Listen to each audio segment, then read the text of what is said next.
Madam సంధ్య గారు. College style ఇంకా తగ్గలేదు సార్కి. హూ, మరి పురాణా దోస్తులు కలిసినప్పుడు గప్పట్లకెళ్ళి కొట్టాలి కదా. జ్ఞాపకాలు నిజమై వస్తుంటే గుర్తులు మాత్రం కొత్త ఎందుకని గవి మెయింటైన్ చేస్తున్నా. ఓహో, సార్ ఏం మారలా, గవే మాటలు గవే చేతలు. మన మనసులు కూడా గట్లనే ఉన్నాయి. Let's go.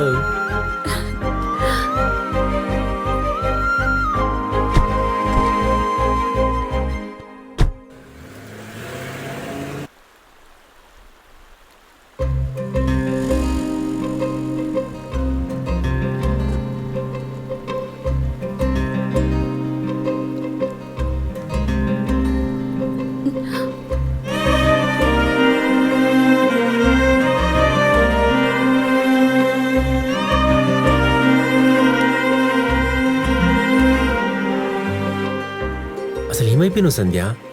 ఆ రోజు పార్టీకి వస్తావు అనుకున్నావు, అప్పటి నుంచి మళ్ళీ కనపడలే. ఏమైందో తెలీదు, చాలా షాకింగ్ ఉండే. మళ్ళీ ఇప్పుడు ఇలా. What happened? గదంతా చాలా చిత్రంగా జరిగిపోయినుండే రఘు. సిచ్యువేషన్ చాలా క్రిటికల్గా ఉండే. అసలు ఏమైందో? గడిచిన కాలం మంచిదనుకో గుర్తు తెచ్చుకోవచ్చు, సంతోషం ఎక్కువ అవుతుంది.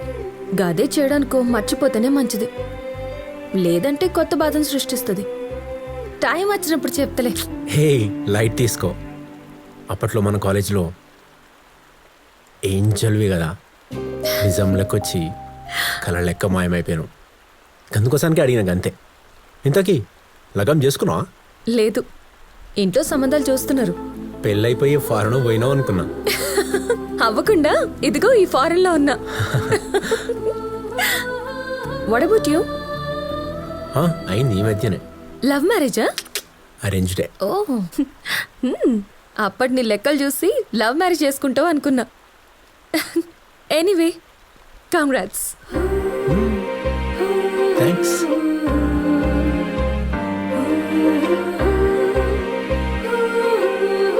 రఘు, మన పరిచయం మళ్ళీ కొత్తగా అనిపిస్తుంది కదా? సి సంధ్య, టైం వచ్చినప్పుడు మాట్లాడినాం అనుకో, అది ఇంట్రడక్షన్ అవుతుంది. టైం సెట్ చేసుకొని మాట్లాడితే అది రిలేషన్ అవుతుంది. అంటే ఐ మీన్ కొత్తగా అవనికి మన పరిచయం ఇప్పటిది కాదు కదా, ఎప్పటి నుంచో ఉన్నాం కాబట్టి బంధం అవుతుంది. నువ్వు అప్పట్లాగే ఉన్నావు, డ్రామే బాజ్ లెక్కలు. ఎంతైనా నువ్వు కాలేజ్ సోగ్గాడివి, ఏం తగ్గవులే. నీలాంటి అందగత్తెలు కనపడితే ఏం మారం.